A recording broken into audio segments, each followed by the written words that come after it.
अस्सलाम वालेकुम रहमतुल्लाहि वबरकातुहू।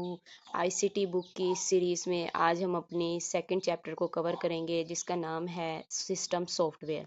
अगर आपने पिछला यूनिट पढ़ा है, पहला यूनिट, तो उसमें आपको पता चल गया होगा कि हमने कंप्यूटर के सारा आउटर कोर यानी कि उसके हार्डवेयर के बारे में पढ़ा है। लेकिन कंप्यूटर सिर्फ हार्डवेयर का नाम नहीं है कि आप डिवाइसेस ख़रीद के ले आओ, कुछ मशीनें ख़रीद के ले आओ और वो कंप्यूटर बन जाए। उसके लिए हमें सिस्टम सॉफ्टवेयर की, कंप्यूटर के सॉफ्टवेयर की भी ज़रूरत पड़ती है, जो कि उसका बहुत ही अहम हिस्सा है। सॉफ्टवेयर क्या चीज़ है जी? A computer can not perform any task by itself.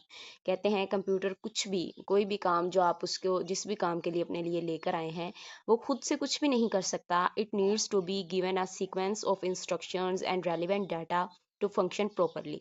तो उसको बहुत ज़रूरत है कि पहले तो आप उसको कोई सीक्वेंस ऑफ इंस्ट्रक्शंस दो। ये वही इंस्ट्रक्शंस हैं जो पहले कंप्यूटर को चलाने के लिए उसको दी जाती थी, एक छोटे छोटे काम करवाने के लिए दी जाती थी, और ये वो इंस्ट्रक्शंस भी इसमें इंक्लूड हो जाएंगी जो कंप्यूटर को फंक्शंस करने के लिए, अपने ही फंक्शंस परफॉर्म करने के लिए उसके अंदर फीड की जाएंगी कि तुमने इस तरह काम करना है, या इस डिवाइस को तुमने इस तरह रन करना है, इस तरह कंट्रोल करना है, या ये इस तरह चलेगी। तो ये सारी बातें भी जो हैं उसको पहले बतानी पड़ेंगी, उसको उसके अंदर डालनी पड़ेंगी किसी तरीके से, और उसके अंदर महफूज करनी पड़ेंगी ताकि उसको पता चल जाए कि मैं ये काम करूँगा और इस तरह करूँगा। तो ये फंक्शंस और ये सिस्टम और ये इंस्ट्रक्शंस जो हैं, ये उसको वक्त के साथ साथ देनी पड़ती हैं, तभी वो कोई भी काम कर सकता है। This sequence of instructions is called a computer program. तो यही जो इंस्ट्रक्शंस हैं, इन्हीं की सीक्वेंस जब हम उसको देते हैं तो उसको वो कंप्यूटर प्रोग्राम कहा जाता है। Commonly refer to a computer software, और इसी को ही सॉफ्टवेयर कहा जाता है। Software is a broad term that refers to a collection of data and instruction provided to computer to perform specific task. कोई भी काम करने के लिए अगर आप उसको कोई डाटा या इंस्ट्रक्शंस देते हैं तो वो एक अलग सा सॉफ्टवेयर भी कहलाएगी, क्योंकि ये बहुत बड़ी Software is a broad term that refers to a collection of data and instructions provided to a computer to perform specific tasks। कहते हैं कि सॉफ्टवेयर यही छोटी छोटी चीज़ें नहीं हैं, या थोड़े से इंस्ट्रक्शंस नहीं हैं कि उसको पता चल जाए कि मैंने ऑन ऑफ कैसे होना है, या अरिथमेटिक और लॉजिक प्रॉब्लम्स कैसे सोल्व करनी है। बल्कि ये बहुत बड़ी टर्म है जिसके अंदर बहुत सारे किस्म के डाटा और इंस्ट्रक्शंस जो हैं वो इसके अंदर कंप्यूटर के अंदर फेड किए जाते हैं, डाले जाते हैं, ताकि वो कोई भी काम या कोई भी स्पेसिफिक काम या कोई भी काम वो कर सकें। It also encompasses a set of programs, procedure and associated documentation designed for computer operation।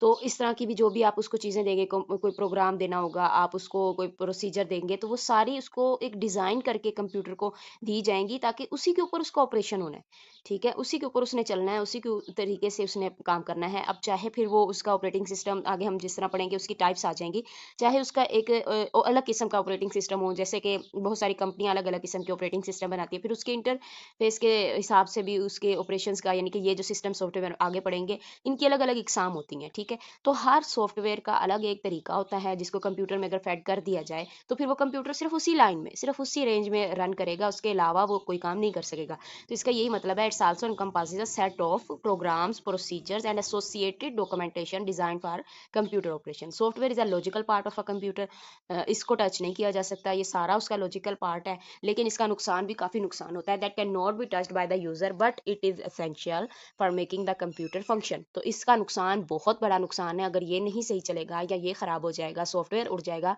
तो फिर कंप्यूटर फंक्शन नहीं कर पाएगा, बेशक उसके साथ कितनी भी महंगी या नई डिवाइसेस लाकर जोड़ दी जाए।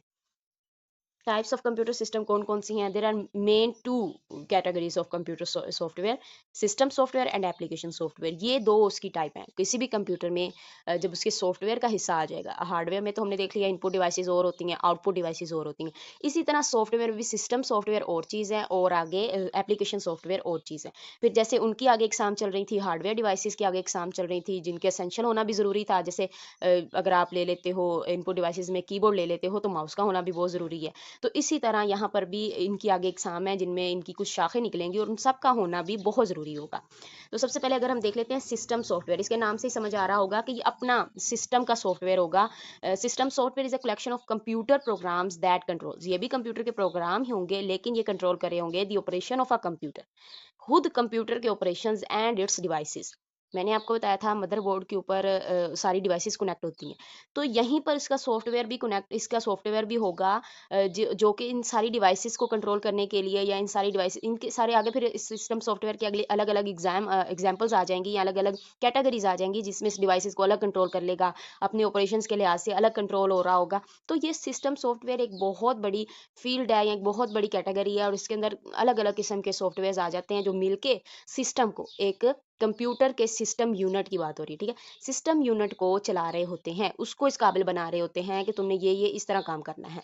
तो जो हमने पीछे मदरबोर्ड पढ़ा था, हमें तो लग रहा था कि बस मदरबोर्ड होगा तो हमारा काम हो जाएगा, लेकिन इस तरह नहीं है। जब आप एक कंप्यूटर का पूरा सेट खरीद के लाओगे तो वो तब तक बिल्कुल बेकार है, ठीक है। आप ये तो कह सकते हो कि मैंने मदरबोर्ड अच्छा ले लिया है, इसकी चिप बहुत अच्छी है, या मैंने हार्डवेयर बहुत अच्छे ले लिए हैं, मैंने मॉनिटर बहुत अच्छी कंपनी का ले लिया, एलईडी ले लिया है, और उसके बाद मैंने बहुत अच्छे मतलब वायरलेस से या इस तरह के अच्छी कंपनी के मैंने हार्डवेयर ले लिए।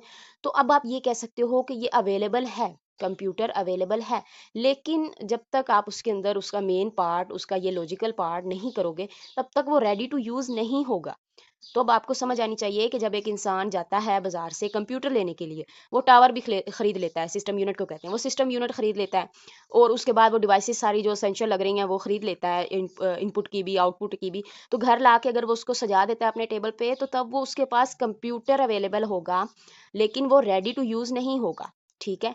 अब यहाँ पर इसका लॉजिकल पार्ट आता है, यहाँ पर इसका सॉफ्टवेयर आता है, जो कि एक एसेंशियल पार्ट है कि जब आप कंप्यूटर खरीद के लाओ तो आपको ये सॉफ्टवेयर भी चाहिए होंगे, वरना वो किसी काम का नहीं होगा, ठीक है। अब इन सॉफ्टवेयर में सबसे पहले उसको सिस्टम सॉफ्टवेयर चाहिए होगा, जिसमें भी आगे हम ऑपरेटिंग सिस्टम नीचे नजर आ रहा है ये पढ़ेंगे, ठीक है। अब इसको सिस्टम सॉफ्टवेयर सबसे पहले चाहिए होंगे कि खुद कंप्यूटर को कैसे चलाना है। वो कौन कौन से चाहिए होंगे जी? अब वो वाले आप सिस्टम सॉफ्टवेयर देखें कौन कौन से होते हैं, वो वाले होते हैं जो कंट्रोल कर रहे होते हैं operations of a computer and it's devices. उसके कंप्यूटर के ऑपरेशंस जितने भी उसने परफॉर्म करने हैं वो सारे उसको बता देते हैं कंप्यूटर को, और उसकी डिवाइसेस के मुतालिक बता देते हैं। It provides an interface between the computer hardware and application software. तो जब आप बाद में कोई एप्लीकेशन सॉफ्टवेयर करते हो, उसकी हम आगे एग्जांपल पढ़ेंगे तो आपको अच्छे से समझ आएंगी। जब आप उसके अंदर कोई एप्लीकेशन सॉफ्टवेयर आप इस तरह लगा लें कि अगर एक स्टूडेंट लेकर आता है कंप्यूटर, तो उसकी अपनी रिक्वायरमेंट है, उसकी अपनी नीड है, उसकी अपने टाइप ऑफ वर्क है, वो कहेगा कि मैं इस चीज़ के लिए लेकर आया हूँ। उसको पता है कि मैंने इसमें वर्ड में काम करना है, उसको पता है कि मैंने इसमें एक्सेल में काम करना है, प्रेजेंटेशन बनानी है, तो वो अपने लिहाज से उसके अंदर एप्लीकेशन सॉफ्टवेयर करेगा, ठीक है। एप्लीकेशन सॉफ्टवेयर में आगे डिटेल में पढ़ेंगे, लेकिन आप फिलहाल ये समझ लें कि हर एक इंसान के लिहाज से एप्लीकेशन सॉफ्टवेयर उसकी नीड के लिहाज से मुख्तलिफ होते हैं, ठीक है। एक प्रोफेशनल लेकर आएगा, उसकी रिक्वायरमेंट और होगी, तो वो अपने एप्लीकेशन सॉफ्टवेयर करवाएगा। एक गेमर लेकर आएगा तो वो अपने हिसाब से उसके अंदर सॉफ्टवेयर करवाएगा। एक एडिटर लेकर आएगा, वो अपने हिसाब से उसके अंदर सॉफ्टवेयर करवाएगा। एक ग्राफिक डिजाइनर लेकर आएगा, वो अपने लिहाज से लेकर आएगा। तो एप्लीकेशन सॉफ्टवेयर वेरी हो सकते हैं पर्सन टू पर्सन, लेकिन ये क्या करता है, जो सिस्टम सॉफ्टवेयर उस एप्लीकेशन को, बेशक वो जो भी हो, उस एप्लीकेशन सॉफ्टवेयर में के दरमियान और कंप्यूटर की हार्डवेयर के दरमियान, यानी कि आपका ही वही कीबोर्ड, वही माउस, वही मॉनिटर, लेकिन वो इंटरफेस कर रहा हो आपके उस एप्लीकेशन सॉफ्टवेयर के साथ जो वेरी कर रही है। बात समझ आ रही है? यानी कि आगे एप्लीकेशन सॉफ्टवेयर और हो सकता है ना, लेकिन पीछे हार्डवेयर वही हो सकती है, उसी कंपनी की हो सकती है, उसी जैसी हो सकती है। तो इन दोनों के दरमियान अगर किसी ने लिंक बनाना है, तो वो ही ये सिस्टम सॉफ्टवेयर है, ठीक है। As the backbone of a computer system, it offers the essential platform for its all overall functioning. तो अब आपको समझ आ गई कि सिस्टम सॉफ्टवेयर खुद से ज़्यादा, यानी कि हमें देने के बजाय, हमें कोई मतलब ख़ास किस्म की ऑफ़र देने के बजाय, या हमें कोई ख़ास किस्म की हमारी ज़रूरत पूरी करने के बजाय, ये असल में ये कर रहा होता है कि ये बैकबोन होता है कंप्यूटर सिस्टम का, ठीक है। उस सिस्टम यूनिट का, उस कंप्यूटर की बैकबोन होता है, जो कि उसके सारे एसेंशियल प्लेटफॉर्म्स को रन कर रहा होता है, उनको फंक्शनिंग, उनको जान डाल रहा होता है उनके अंदर, ठीक है। आप मदरबोर्ड के साथ बाहर से कनेक्ट करेंगे अपनी डिवाइसेस को, उनको आप रन करेंगे अपने हाथों से, लेकिन उनके पीछे जो काम हो रहा है वो सारा कंप्यूटर खुद करेगा, और उस कंप्यूटर में भी उसका ये सिस्टम सॉफ्टवेयर वाला हिस्सा करेगा, और हमारी रिक्वायरमेंट के मुताबिक या नीड के मुताबिक जो हम अपना सॉफ्टवेयर यूज़ कर रहे होंगे, या हम अपनी किसी भी रिक्वायरमेंट के मुताबिक कोई काम करवा रहे होंगे, तो उसको भी हैंडल ये सिस्टम सॉफ्टवेयर करेगा। तो डायरेक्ट हम तक इसका राब्ता नहीं होता, बल्कि ये हमारे काम को आसान करने के लिए बनता है, लिखा जाता है, ताकि हमें कोई मुश्किल पेश ना आए, हम अपने प्रोग्राम्स को अच्छे से रन कर सकें। तो एप्लीकेशन सॉफ्टवेयर आप लगा लें कि यूजर का पार्ट है, उसने यूज करना है, लेकिन सिस्टम सॉफ्टवेयर कंप्यूटर कंप्यूटर का पार्ट है जिसने कंप्यूटर को बताना है कि अपने यूजर्स को इस तरह हैंडल करो, अपनी डिवाइसेस को इस तरह हैंडल करो और अच्छे से परफॉर्म करो। ठीक है, तो ये सिस्टम सॉफ्टवेयर का काम है।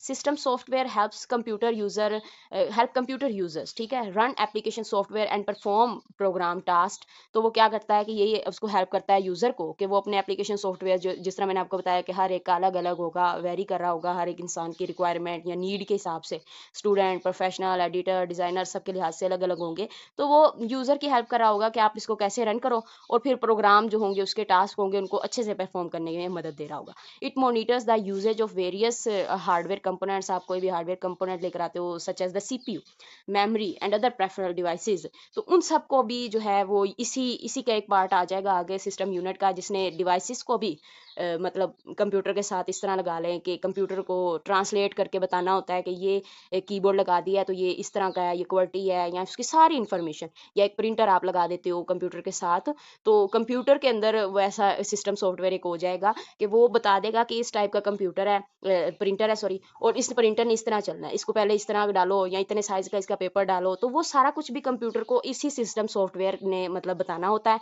और फिर ये आगे उस कंपोनेंट को या उस हार्डवेयर कंपोनेंट को आसानी से जो है वो रन कर लेता है, या हमें बता देता है कि ये इसकी रिक्वायरमेंट है, ये मुझे दो, मैं आपका काम कर देता हूँ। Additionally, system software communicates with these devices to support user activities, और ये सपोर्ट भी हमारी ही एक्टिविटीज को करने के लिए होता है, वरना हमें कैसे पता चले कि ये कंप्यूटर किस तरह का है या प्रिंटर किस तरह का है। ठीक है, तो ये भी हमारी मदद जो है वो ये सिस्टम सॉफ्टवेयर ही कर रहा होता है। अब इसकी टाइप्स जो हैं वो आगे कितनी टाइप की हैं जी, एक ऑपरेटिंग सिस्टम होता है इसका, एक यूटिलिटी प्रोग्राम्स होते हैं, और एक ये डिवाइस ड्राइवर्स होते हैं। अभी हम इनको एक एक करके पढ़ेंगे। तो ये तीन टाइप के सॉफ्टवेयर्स होते हैं किसी भी कंप्यूटर के अंदर। सबसे पहले उसको रन करने के लिए, कंप्यूटर को रन करने के लिए या रेडी टू यूज़ करने के लिए डाले जाते हैं। सबसे पहले उसके अंदर डाला जाता है जी ऑपरेटिंग सिस्टम। ये सबसे पहले, यानी कि आप कंप्यूटर खरीद के लाए हो तो बेशक अभी घर ना लेकर आओ, या घर लेकर आना भी है तो पहले आप उसकी एक सीडी ले आओ विंडो की। ठीक है, ऑपरेटिंग सिस्टम पढ़ते हैं वो क्या। An operating system is a collection of programs that coordinates the internal operation of a computer system। Operating system आप लगा लें कि वो बेसिक चीज़, बेसिक डिज़ाइन कंप्यूटर का, जिसके ज़रिए आपने कंप्यूटर आगे चलाना है। यानी कि इसकी भी आगे हम अगर टाइप्स आ रही हैं इसी यूनिट में तो मैं आपको पढ़ाऊंगी। तो ऑपरेटिंग सिस्टम आप अपने हिसाब से लेकर आओगे। ठीक है, जब आपने कंप्यूटर खरीद लिया, अब आप कंप्यूटर खरीद के चाहते हो कि मैं इसके अंदर एक अच्छा सा ऑपरेटिंग सिस्टम करूं ताकि मुझे अच्छे से नज़र आए, मुझे ज़्यादा मेहनत ना करनी पड़े, तो और मुझे चलाना आसानी से आ जाए। अपनी आसानी के लिए, ज़्यादा से ज़्यादा आसानी के लिए आप उसके इंटरनल ऑपरेशंस को देखने के लिए, या उसके इंटरनल ऑपरेशंस यानी उसको चलाने के लिए कि वो खुद मुझे आसानी दे कि मैं उसके कैसे चलाऊं, तो उसके लिए आप एक अच्छा सा सॉफ्टवेयर लोगे, आप अच्छा सा ऑपरेटिंग सिस्टम लोगे। हम ज़्यादातर जैसे कोई भी कंप्यूटर लेता है तो वो विंडोज़ लेता है, तो विंडो क्या है, विंडो भी एक ऑपरेटिंग सिस्टम है। और इस लिहाज से फिर वो जब 7 8 कर रहा होता है कि 10 वाली लेनी है या 7 वाली लेनी है या 9 वाली लेनी है, तो वो फिर आगे जो है वो उसकी इस वजह से कि वो अपने हिसाब से देख रहा है कि 10 अच्छी है, 7 अच्छी है, ये अच्छी है, तो फिर वो अपने हिसाब से ऑपरेटिंग सिस्टम देख रहा होता है।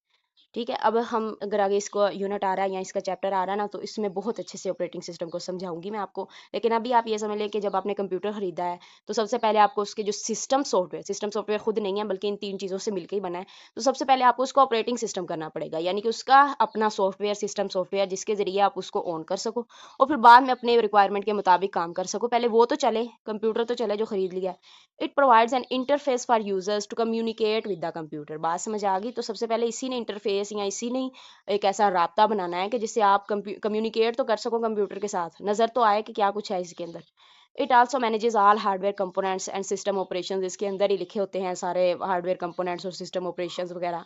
Acting as an intermediatory between the hardware and the user. और ये बहुत ज़रूरी है कि आप एक यूज़र और एक हार्डवेयर जो है आपस में इंटरेक्ट कर सके।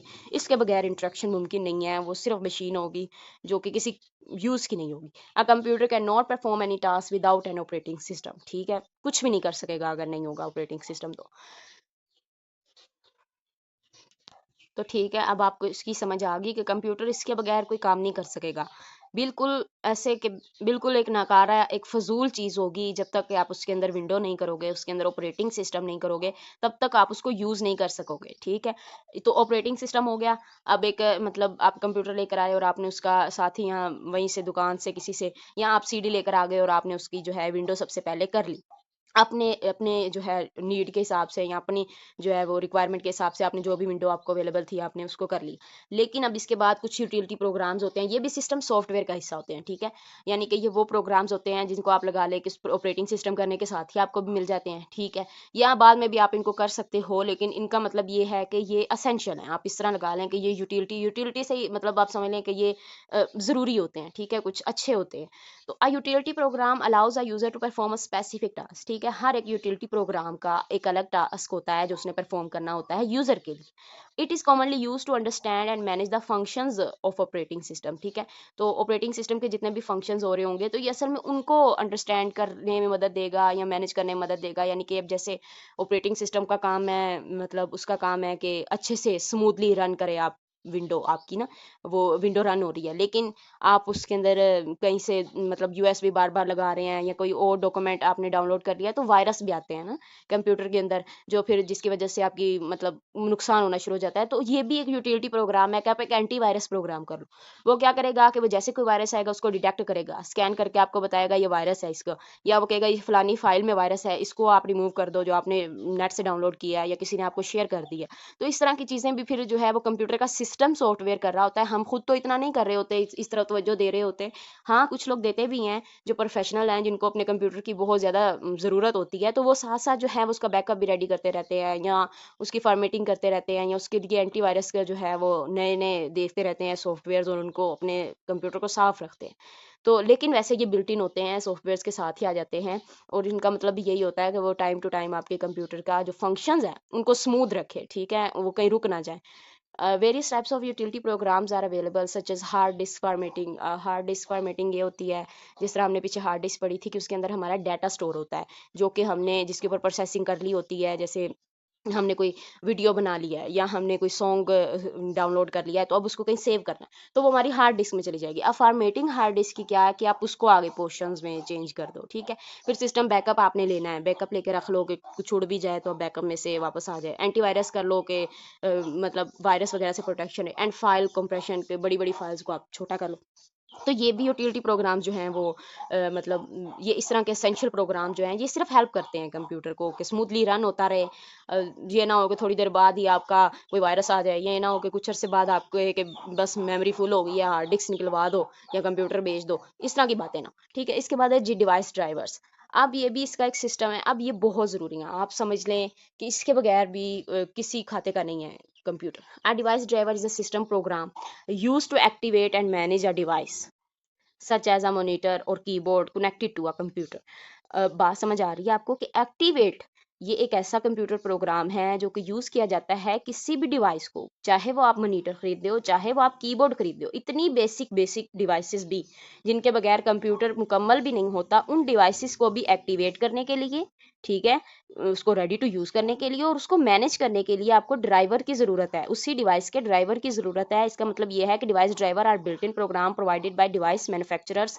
जिस भी मैन्युफैक्चरर ने कंपनी ने वो डिवाइस बनाई होती है, उसने उसका ड्राइवर या तो आपको अवेलेबल कर देना है जब उसने डिवाइस बेचनी है आपको, ठीक है। अक्सर सीडी में यूएसबी में आपको दे दिया जाता है कि ये इसका ड्राइवर है, यानी कि आप इसको लेकर जाओ इस डिवाइस को, इस हार्डवेयर को, और जाके पहले इसका ड्राइवर इंस्टॉल करो, ठीक है। आप उसकी सीडी जाके लगाओ और उसको आगे से अपने कंप्यूटर में डाउनलोड करो, इंस्टॉल करो, या फिर इसका रेडी होगा, अवेलेबल होगा नेट के ऊपर, इंटरनेट के ऊपर इसका ड्राइवर अवेलेबल होगा। तो आजकल ज़्यादातर यही हो रहा है कि इंटरनेट से पहले आपको उस डिवाइस का मतलब उसकी हर डिवाइस के मैन्युफैक्चरर की अलग वेबसाइट हो गई, या आप जाके सिर्फ नाम लिखोगे नेट के ऊपर तो आपको उसका ड्राइवर्स मिल जाएंगे। तो अपनी जाके आपने वही जो डिवाइस खरीदी है उसकी कंपनी वगैरह उसका सारा नंबर वगैरह जो है उसको डालो और उसको डाल के देखो कि इसका ड्राइवर कहाँ पर है, उसको इंस्टॉल करो। वरना तो कंप्यूटर अक्सर खुद ही उसका ड्राइवर जो है इंस्टॉल कर लेते हैं, अगर वाईफाई लगा हुआ हो और आप किसी डिवाइस को कनेक्ट करो तो वो इंस्टॉल कर लेते हैं किसी केसेस में। लेकिन अगर ना कर रहे हो तो आपको खुद जाके इंस्टॉल करना पड़ेगा, ठीक है। तब जाके आपका वो जो कंप्यूटर की मैंने आपको बताया था ना कि कंप्यूटर खुद कुछ नहीं करता, मदरबोर्ड भी खुद कुछ नहीं करता, उसको भी आगे ये सिस्टम सॉफ्टवेयर जो है अपने अंदर करवाना पड़ता है, इंसान को ही करवाना पड़ता है। अपनी प्रॉब्लम है ना, हमारी प्रॉब्लम है, हमने हल करने के लिए कंप्यूटर खरीदा, तो आगे कंप्यूटर भी तो हम चलाएंगे ना। वो कोई जिंदा जीती जागती इंसान तो नहीं है कि जो खुद भी कुछ ना कुछ कर लेगा। तो फिर वो क्या करता है कि आप उसको पहले अच्छे से कंप्यूटर सारा खरीदोगे, उसके सारे हार्डवेयर सॉफ्टवेयर, और फिर उसके सॉफ्टवेयर के साथ आपको ये सब कुछ भी खरीदना पड़ेगा। तो अब आप ड्राइवर फिर खरीदोगे, जितनी डिवाइसेस खरीदोगे उतने ड्राइवर्स इंस्टॉल करने पड़ेंगे। फिर जब ड्राइवर इंस्टॉल करो तो ड्राइवर का बस ये मतलब होता है कि फिर जब आप उसी डिवाइस का ड्राइवर इंस्टॉल कर लेते हो तो फिर आपके कंप्यूटर को वो मिल जाता है सिग्नल वगैरह, उसको इंटरफेस मिल जाता है, उन दोनों का फिर राब्ता शुरू हो जाता है, कंप्यूटर का और उस डिवाइस का आपस में लिंक बन जाता है, राब्ता शुरू हो जाता है। फिर आप जो भी उससे टाइप करोगे, कीबोर्ड लिया या मॉनिटर है तो फिर वो अटैच हो जाएगा, ठीक है, फिर आप उसको आराम से यूज़ करो। तो ये भी जो है वो एक मतलब सिस्टम सॉफ्टवेयर है, इसका अब हमें तो कोई ज़रूरत नहीं है ना, इसकी तो कंप्यूटर को ज़रूरत है, हमें तो बस बाद में यूज़ करना है उसको। तो ये कंप्यूटर को इसकी ज़रूरत है कि पहले आप उसका ड्राइवर करो। विदाउट ड्राइवर यूटिलिटी प्रोग्राम्स या devices can not function properly, ठीक है, ड्राइवर होगा तो आपके जो भी यूटिलिटी प्रोग्राम्स हैं या आपके जो भी मतलब डिवाइसेस हैं वो आसानी से काम कर सकेंगी। A driver typically communicate with the device to control its operations, ठीक है, वही बात आ गई कि असल में ये राब्ता यानी कम्युनिकेट करवा रहा होता है दोनों को, उसके ऑपरेशंस को। For example device driver for printer, mouse and keyboard are essential to regulate their functions during computer system operation. यानी कि अगर आप चाहते हो कंप्यूटर सिस्टम चले, उसके ऑपरेशंस हों, तो तब उसको डिवाइस ड्राइवर जो है आपको चाहिए होगा ताकि वो अच्छे से अपने फंक्शंस जो हैं उसको रेगुलेट कर सकें, कोई चाहे कोई भी प्रिंटर हो, चाहे कोई भी माउस हो या कोई भी कीबोर्ड, कोई भी हार्डवेयर जब आप उसके साथ अटैच करो एक्सटर्नली तो फिर आपको उसका ड्राइवर डालना होगा इंटरनली, ठीक है। अब दूसरी टाइप आ जाती है जो कि है एप्लीकेशन सॉफ्टवेयर। सिस्टम सॉफ्टवेयर वो था जिसने सारा कुछ कंप्यूटर को समझा दिया, ठीक है, जिसने फेड किया सारा कुछ कंप्यूटर के चलने के लिए, ठीक है। हमने तो उसको बाद में यूज करना है ना, पहले कंप्यूटर ने खुद चलना है, उसने खुद रन होना है। तो ये सारा कुछ पहला जो सिस्टम का था, ठीक है। अब एप्लीकेशन सॉफ्टवेयर आ गए हैं जो कि अब हमारा पार्ट आ गए हैं कि जिन्होंने जो भी प्रॉब्लम सॉल्व करने के लिए कंप्यूटर लिया था, तो अब उनको पहले बस वो तो करवा लिया उन्होंने, डन कि उन्होंने डिवाइडर ड्राइवर्स भी सारे करवा लिए, यूटिलिटी प्रोग्राम्स भी करवा लिए कि अब कोई जल्दी खतरा भी नहीं होगा, और ऑपरेटिंग सिस्टम भी बहुत अच्छा सा करवा लिया है। अब उसको एप्लीकेशन सॉफ्टवेयर भी तो चाहिए होगा ना, चाहे वो स्टूडेंट है, चाहे प्रोफेशनल है, चाहे कोई भी है। तो एप्लीकेशन सॉफ्टवेयर क्या है, is a set of computer programs use to perform user specific task, ठीक है, जिस तरह का यूजर उस तरह का कंप्यूटर प्रोग्राम, ठीक है, प्रोफेशनल है, स्टूडेंट है, जिस तरह का भी है, ठीक है। तो यूजर स्पेसिफिक प्रोग्राम जो होते हैं उनके सेट को, उनको सॉफ्टवेयर एप्लीकेशन सॉफ्टवेयर कहा जाता है। It allows user to create and run programs for personal and organizational use, ठीक है, अपने लिए कर रहा है या किसी ऑर्गेनाइजेशन के लिए कर रहा है, तो जिस जो भी उसकी एप्लीकेशन होगी, जो भी उसकी नीड होगी, उसके लिहाज से उसका एप्लीकेशन प्रोग्राम मुख्तलिफ होगा।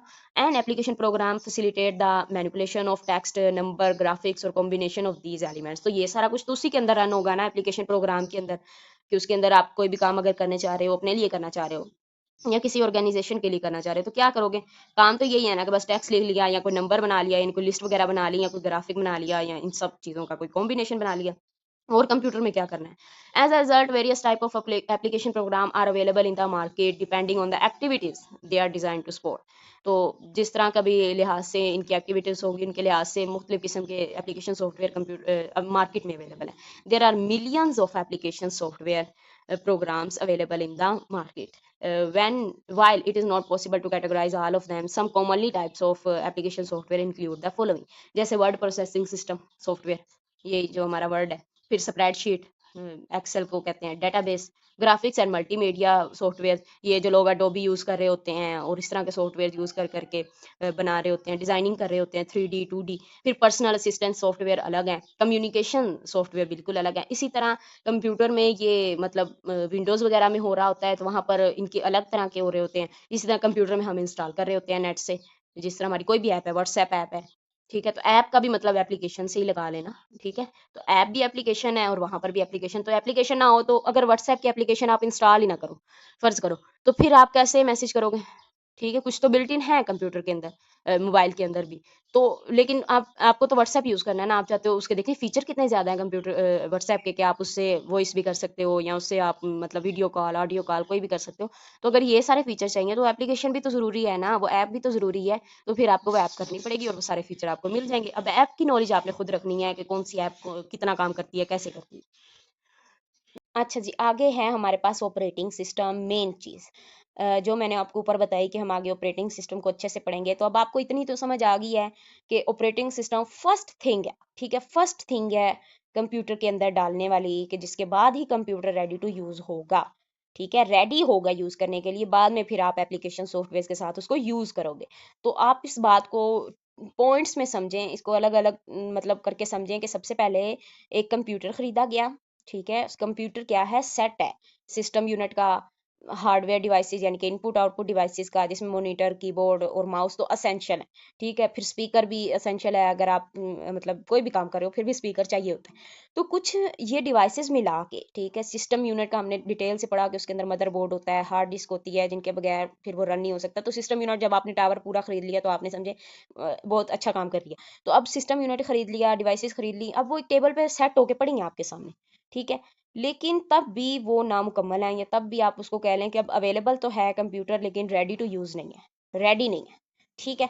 तो उसको यूज़ करने के लिए रेडी करने का जो स्टेज है वो है ये ऑपरेटिंग सिस्टम, ठीक है। अभी हमने सिस्टम सॉफ्टवेयर पढ़ा, उसमें 3 चीज़ें आई, पहले तो ऑपरेटिंग सिस्टम आ जाएगा, फिर उससे अगला स्टेप में हम क्या कर लेंगे, कुछ यूटिलिटी प्रोग्राम्स कर लेंगे कि ये सिस्टम सॉफ्टवेयर जो हमने किया है इसको वो यूटिलिटी प्रोग्राम जो है वो हेल्प करते रहे कि स्मूथली वर्क होता रहो कुछ देर, कुछ साल तो निकाल जाए इनके, ठीक है। और फिर उसके बाद ड्राइवर जो हैं वो भी असेंशियल हैं कि वो क्या करेंगे जी, ये जितनी भी आपने डिवाइसेस लगा दी हैं वो आराम से उनको भी तो कनेक्ट करना है कंप्यूटर के साथ, तो उनको कनेक्ट कर देंगे। तो ड्राइवर्स का मतलब है कि उन डिवाइसेस को रन करना, ठीक है। उनको इन डिवाइसेस को रन करने के लिए एक ड्राइवर आप इंस्टॉल कर देते हो कि अब मैं बस इसको चलाऊंगा और आगे ड्राइवर मेरा तुम्हारे अंदर है, वो इसको आगे संभाल लेगा, ठीक है। अब सिर्फ और सिर्फ ऑपरेटिंग सिस्टम क्या चीज़ है इसको यहाँ पर एक्सप्लेन करते हैं। An operating system is the essential and fundamental program that runs on a computer. तो सबसे ज़रूरी अगर कोई प्रोग्राम है जिसको कंप्यूटर पे रन करना चाहिए, सबसे पहले जिसको कंप्यूटर में फैड होना चाहिए वो यही ऑपरेटिंग सिस्टम है।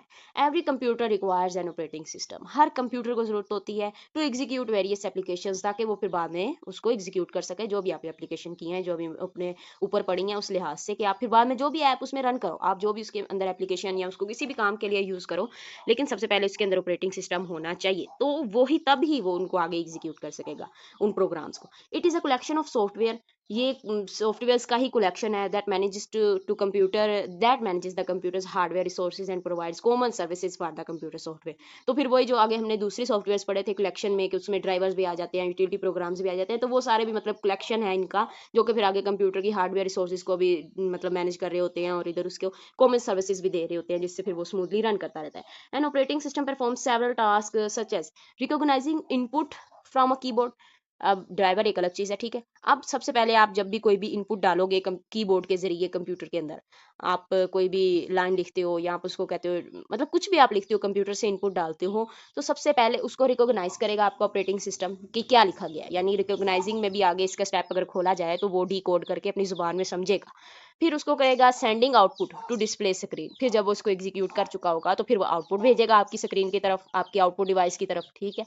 Keeping track of files and directories on a disk, जो भी आपकी डिस्क में चीज़ें पड़ी होंगी, हार्ड डिस्क की बात हो रही है, उनको एक ट्रैक रखेगा अपने पास, उनकी डायरेक्टरीज रखेगा कि मेरे पास ये सारी चीज़ें हैं, ताकि जैसे आप जब उससे मांगो या जब आप कोई भी चीज़ ढूंढना चाहो तो आपके पास वो डायरेक्टरीज और फाइल्स होती हैं ना, जहाँ से आप जाके उनको नंबर देखते हो कि मैंने ये वाला मतलब वीडियो चलानी है या ये वाला सॉन्ग देखना है, या उसके बाद आगे कौन सी फाइल कहाँ पड़ी है, तो जो आपकी जो डॉक्यूमेंट्स जहाँ पर पड़े होते हैं, ठीक है, फाइल्स में या फाइल मैनेजर, ठीक है। तो वो सारी जो ट्रैक है वो उसने अपने पास रखना होता है, कंप्यूटर के अंदर अवेलेबल करना होता है, ताकि आप जाएं मैनेजर, आप खोलें अपना फाइल मैनेजर, उसमें जितनी भी आपने फाइल हार्ड डिस्क में सेव की हुई हैं आप उनको निकाल लें, जो आपको ओपन करनी है जी हाजिर है, आपको ओपन करके दिखा देगा अगर आपने डिलीट नहीं की हुई तो, ठीक है जी। इसके बाद है controlling various peripheral devices such as hard drivers या प्रिंटर या वीडियो कार्ड या साउंड कार्ड। अब आप कोई भी एक्सपेंशन स्लॉट में, ठीक है, जो स्लॉट्स हमने पढ़ी थी कि मदरबोर्ड के अंदर, तो वो स्लॉट्स के अंदर आप कोई प्रेफरल डिवाइसेस लगा देते हैं जी, और कोई डिवाइस लगा देते हैं, कोई हार्ड ड्राइव लगा देते हैं जब आपने मतलब कंप्यूटर में कोई लगा दिया,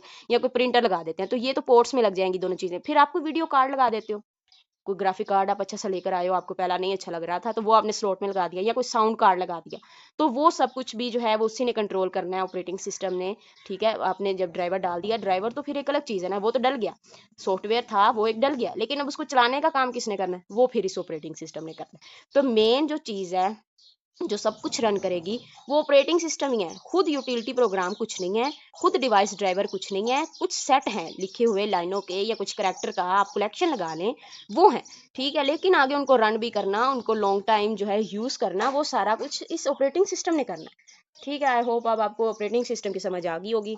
आगे इसकी टाइप्स होंगी। अच्छा, आप figure title operating system and it's interface clearly illustrate the basic above basic concepts. अब जैसे आप ये लगा लें, दरमियान में ऑपरेटिंग सिस्टम है जो कि आपकी चिप है, ठीक है। चिप के अंदर समझे आपने ऑपरेटिंग सिस्टम लगा दिया ना। चिप तो एक अलग चीज़ है, वो सिलिकॉन से बनी होती है, वो एक हार्ड ड्राइव है, ठीक है, एक हार्ड चीज़ है जिसको आप टच कर सकते हो। लेकिन ऑपरेटिंग सिस्टम, उसके अंदर आपका सिस्टम सॉफ्टवेयर है, उसका लॉजिकल पार्ट है। अब इसने क्या करना है जी, इधर देखें, इनपुट आउटपुट डिवाइसेस की तरफ जा रही है, इधर कीबोर्ड बना हुआ है, ऊपर ये पीछे मॉनिटर बना हुआ है, वो आपकी हार्ड डिस्क बड़ी है, ये इधर आपका, ये सारी चीज़ें आप देख लें कि सारा कुछ इसी ने कंट्रोल करना है। फ़ैन 2 जगह बना दिए हैं, वीडियो कार्ड, प्रिंटर, तो ये सारा कुछ जो है ऑपरेटिंग सिस्टम, इन सब चीज़ों को आप देखें कि इन किसके इर्द गिर्द घूम रही हैं, सारा कुछ इकट्ठा आके आपके ऑपरेटिंग सिस्टम के इर्द गिर्द घूम के है, ठीक है। तो इसका आपको मतलब समझ आ गया होगा कि सारा कुछ कौन कंट्रोल कर रहा है, चिप, और चिप के अंदर मौजूद आपका ऑपरेटिंग सिस्टम, ठीक है। इसी तरह फिर हर जो आपकी मतलब अलग अलग कंपनीज हैं, वो फिर अलग अलग चिप बनाती हैं, और उन्हीं चिप को सपोर्ट करने के लिए अलग अलग किस्म के ऑपरेटिंग सिस्टम भी वही कंपनीज बना रही होती हैं, ठीक है जी। तो अब हम आगे एन ऑपरेटिंग सिस्टम, ठीक है। An operating system serves the intermediary between a computer user and the hardware, ठीक है। इस बहुत ज़रूरी है कि ये जो है कंप्यूटर यूजर और हार्डवेयर जो है आपस में कम्युनिकेट करें, तो उसके लिए ऑपरेटिंग सिस्टम मौजूद हो। The most visible aspect of N operating system is it's interface. अब सबसे ज़रूरी जो ऑपरेटिंग सिस्टम का एक एस्पेक्ट है, उसका पहलू है, वो है उसका इंटरफेस। यानी कि आप कर तो लो, विंडो कर लो, कोई भी चीज़ कर लो, मैक कर लो, ऑपरेटिंग सिस्टम कोई भी कर सकते हो, लेकिन उसका इंटरफेस कैसा होना चाहिए? आपको समझ आ रहा है कि आपको क्या नज़र आ रहा है? ये होना चाहिए ना कि जैसे ठीक है, आप करवा के ले आए कोई भी ऑपरेटिंग सिस्टम, आपको उसकी कोई समझ-बूझ नहीं है, आपने अब कंप्यूटर ऑन किया, उसको सारी सप्लाई वगैरह दे दी है, बिजली वगैरह दे दी है, अब आपने उसको ऑन किया, अब आगे सामने काली स्क्रीन हो तो क्या करेंगे? बात समझ आ रही है ना? काली स्क्रीन हो सामने तो क्या करेंगे? इधर से बत्ती भी जली हुई है, इधर से ऑन है जी बिल्कुल कंप्यूटर, और भी बटन दबा रहे हैं, कुछ भी नहीं हो रहा। तो ये बहुत ज़रूरी है कि उसका इंटरफेस समझ आना चाहिए, which provides an environment for user to run, ठीक है, जो एक एनवायरनमेंट देगा, जो माहौल देगा यूज़र को टू रन वेरियस प्रोग्राम, इसके बाद ही तो आगे फिर वो प्रोग्राम रन करे। व्हेन अ यूजर स्टार्ट्स और बूट्स अ कंप्यूटर, अगर बूट का यहाँ नहीं आया तो मैं इंशाल्लाह वो भी आपको, वही स्टार्ट करता है कंप्यूटर को, बूट करता है कंप्यूटर को, the operating system has automatically loaded into the memory, operating system run होना शुरू हो जाता है मेमोरी के अंदर। Booting refers to the entire process of loading the operating system into the computer's memory. यानी कि बूटिंग का मतलब है कि उसने ऑपरेटिंग सिस्टम को कंप्यूटर की मेमोरी में ले आना है। इसका मतलब ये है, देखिए आप बूटिंग प्रोसेस को समझें कि बूटिंग प्रोसेस क्या होता है। कि जब आप कंप्यूटर को ऑन करते हो, ठीक है, आपने कंप्यूटर की सप्लाई लगाई, उसके अंदर करंट आने लग गया, तो आपने देखा होगा कि कंप्यूटर फ़ौरन से ऑन नहीं हो जाता है। क्यों? क्योंकि कंप्यूटर का भी एक सिस्टम है ना। जिस तरह इंसान भी कोई काम अगर करना चाहे तो सबसे पहले उसका इरादा करेगा कि मैं ये काम करना चाहता हूँ। जब वो इरादा कर लेता है तब भी उसके, जैसे आप कोई इरादा करते हैं तो ये साइकोलॉजी कहती है कि पूरे जिस्म में आपके सिग्नल जाते हैं, जिससे फिर आप रेडी हो जाते हो, आपका जिस्म रेडी हो जाता है, आपका दिमाग साथ देने के, आपके दिमाग का साथ देने के लिए, और फिर आप वो किसी काम को सरअंजाम दे सकते हो।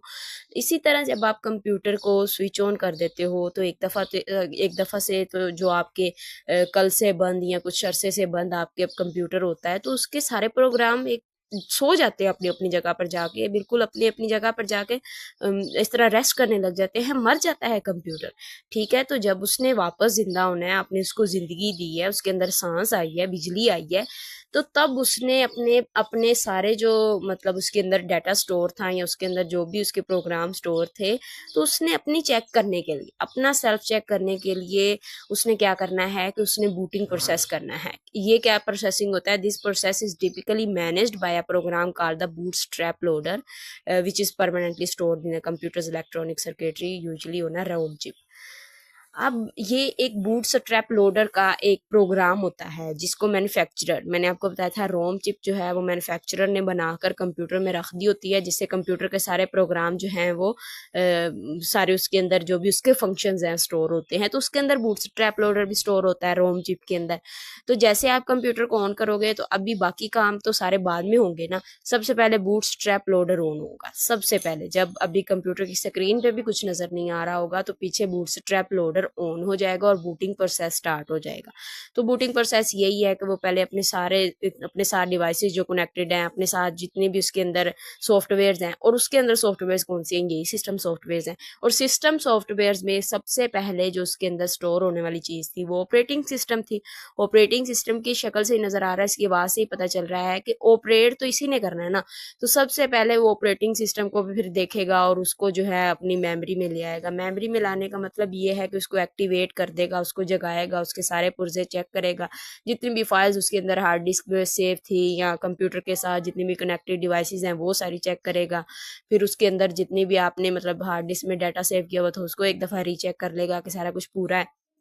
तो ये सारे काम होते हैं बूटिंग प्रोसेस के, कि अपनी ही अंदर उसके जो जो प्रोग्राम्स होते हैं उन सबको एक एक दफ़ा हिला के जुला के चेक कर लेता है और उसको कहता है मतलब रेडी कर देता है उनको, शऊर में उनकी हर चीज़ आ जाती है, मेमोरी में लोड हो जाता है ऑपरेटिंग सिस्टम, और बाकी सारे जो हैं वो रीचेक हो जाते हैं कि हाँ हम कनेक्टेड है। तो फिर अगर कोई कनेक्ट नहीं हुई होगी आपकी डिवाइस तो आपको मैसेज दे देगा कि फ़लानी जो है वो डिसकनेक्ट हो गई है डिवाइस, तो आप बाद में उसको कनेक्ट कर सकते हो। तो ये एक प्रोसेस है बूटिंग प्रोसेस, जो कि मतलब इस ऑपरेटिंग सिस्टम को रेडी टू यूज़ बना देता है जब आप कंप्यूटर को ऑन करते हो। लेकिन ये बात की बात है, जब आपने ख़रीद कर लाना है, जब आपने करना है, तब तो इसने मतलब आपने करवा दिया ना, इसके अंदर विंडो वगैरह करवा दी, तब तो चलेगा। लेकिन जब फिर आप इसको बाद में बंद करोगे तो ये एक प्रोसेस था इसके अंदर जो इन्होंने बताया है कि इसके इंटरफेस वगैरह जो है उसका ये काम होता है। ठीक है, व्हेन अ यूज़र स्टार्ट्स और boots a computer the operating is automatically loaded into the memory. तो ये उन्होंने बताया। अब इसकी भी फिर आगे टाइप्स हैं ऑपरेटिंग सिस्टम की। ऑपरेटिंग सिस्टम अब आपको अच्छे से इंशाल्लाह समझ आ गया होगा, मुझे उम्मीद है। तो अब इसकी भी आगे ना दो टाइप्स थी। टाइप्स इसकी इस वजह से थी कि जो इसका इंटरफेस था, यानी कि आप देखें जब से बने हैं कंप्यूटर वगैरह तो तब मुश्किल था इसको चलाना। प्रोफेशनल्स चलाया करते थे, जिन्होंने बनाया था बस वही लोग इसको समझ सकते थे, वही चला सकते थे। आम पढ़ा लिखा इंसान या आम इंसान की ज़िंदगी के छोटे छोटे मसाइल हल करने के लिए इसको यूज़ करना बहुत मुश्किल था। तो उसके लिए फिर शुरू से काम होने लग गया इसके इंटरफेस के ऊपर और इसके फीचर्स के ऊपर और उसके करैक्टरिस्टिक्स के ऊपर कि कौन किस तरह के लोग इसको यूज कर सकते हैं। ठीक है, तो फिर जैसे जैसे आगे आवाम में इसकी मतलब मशहूरी होती गई कि कंप्यूटर बन गया, कोई इस तरह की डिवाइस बन गई है जो कि हल कर लेती है प्रॉब्लम्स वगैरह, या वैसे इंटरटेनमेंट के लिहाज से ये मशहूर हो गया। पर आप अपने हिसाब से जो भी इंटरफेस जो था काम करना है उसकी आपको कमांड याद करनी पड़ेगी, कोशिश की कि हम इसका इंटरफेस उस कमांड को फिर आप लिखेंगे तो इस हिसाब से बाद में फीचर्स तो ऐड में होते रहे। अब इसके लिए था to perform different task user के must memorize according to interface दो टाइप्स है इसकी, बहुत सारी इस तरह के आपको याद रखनी पड़ेंगी। जब एक तो कमांड लाइन ऑपरेटिंग सिस्टम मिल जाएंगे, DOS and Unix are most common example वगैरह लिखकर ऑपरेटिंग सिस्टम तो आज भी डिस्क ऑपरेटिंग सिस्टम या यूनिक्स जो पुराने जमाने का ये भी इसके आगे हम हुआ करते थे ऑपरेटिंग सिस्टम, इसको भी हम पढ़ेंगे कि ये भी बहुत स्टेबल माना जाता था। कमांड लाइन इस तरह की जो ऑपरेटिंग सिस्टम थे वो सारे कमांड और ग्राफिक यूजर इंटरफेस की और बहुत ही जरूरी है। Command operating system offer several features होते हैं। तो ये ग्राफिक यूजर इंटरफेस यही जो आपको ग्राफिकल चीज़ें नज़र आ रही होती है, आइकन और तस्वीरों से समझ आना, और फाइल्स के नाम वगैरह को आप फोल्डर में जिस तरह रख लेते हो ऊपर आइकन लगे होते हैं, तो कुछ कुछ भी हमें याद रखने की ज़रूरत नहीं पड़ती। इवन कि हम नीचे नाम भी नहीं पढ़े होते फाइल का, ऊपर बस हमने तस्वीर देखी और हमें पता चल गया किस चीज़ की है, हमने फटाफट उसको क्लिक कर दी। और इवन के वो आ रही होती हैं, अगर आपने कोई वीडियो वगैरह सेव की हुई है तो उसके आगे छोटी सी उसकी अंदर से ही निकाल के उन्होंने तस्वीर रख दी होती है, तो वो भी एक डिस्प्ले होता है कि उससे आपको पता चल जाता है कि ये कौन सी वीडियो है या किस नंबर की है या किस इसके अंदर क्या है। अब brief description of each type is provided below. Command line operating system क्या होता है जी, ये देख लेते हैं।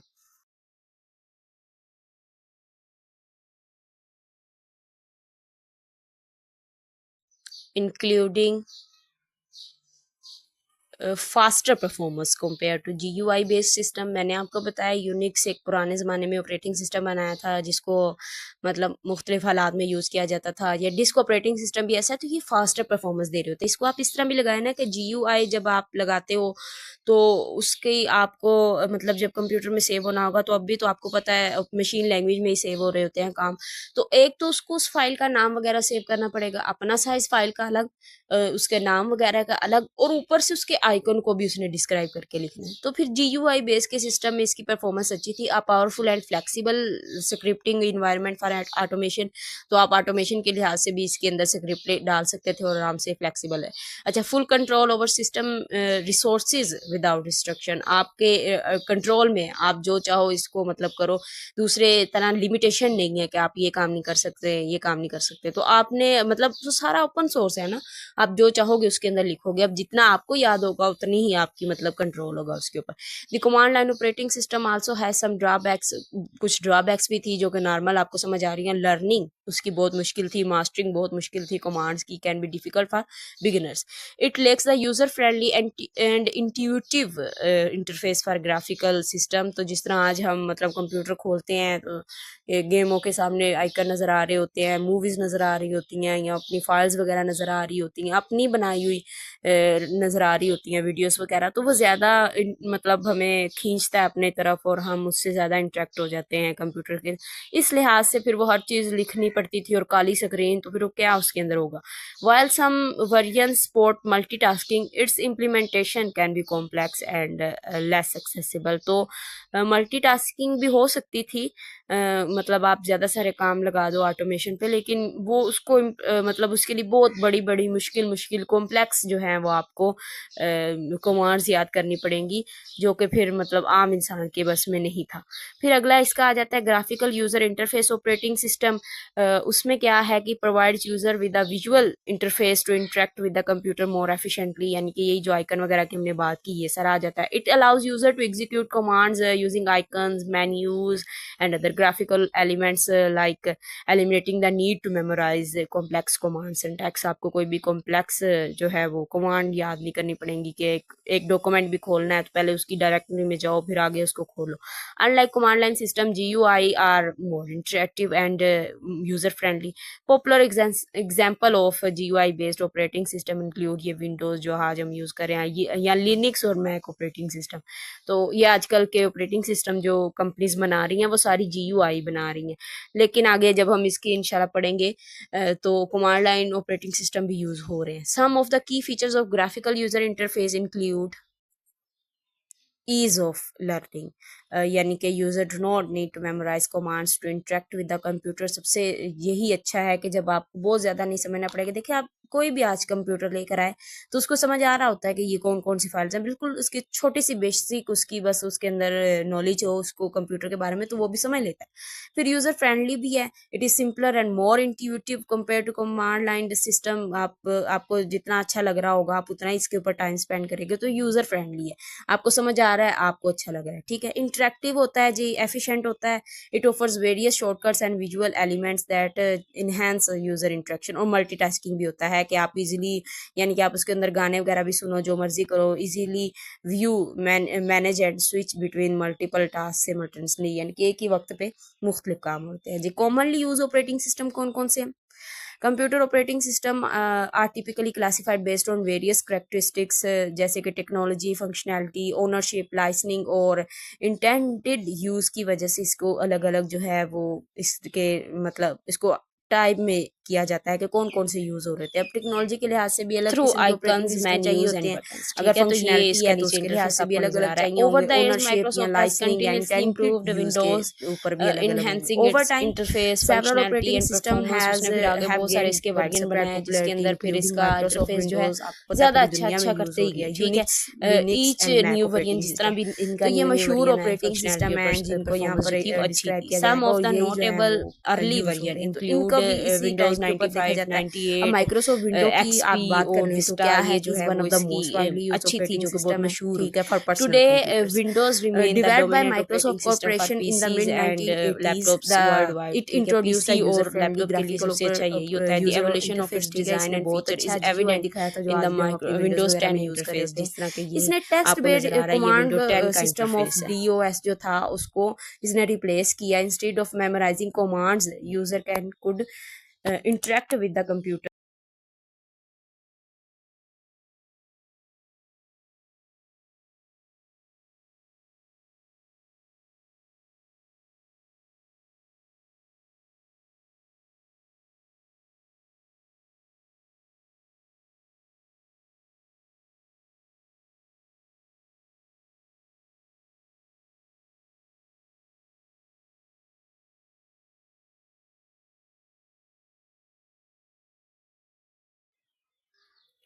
फिर है जी Unix.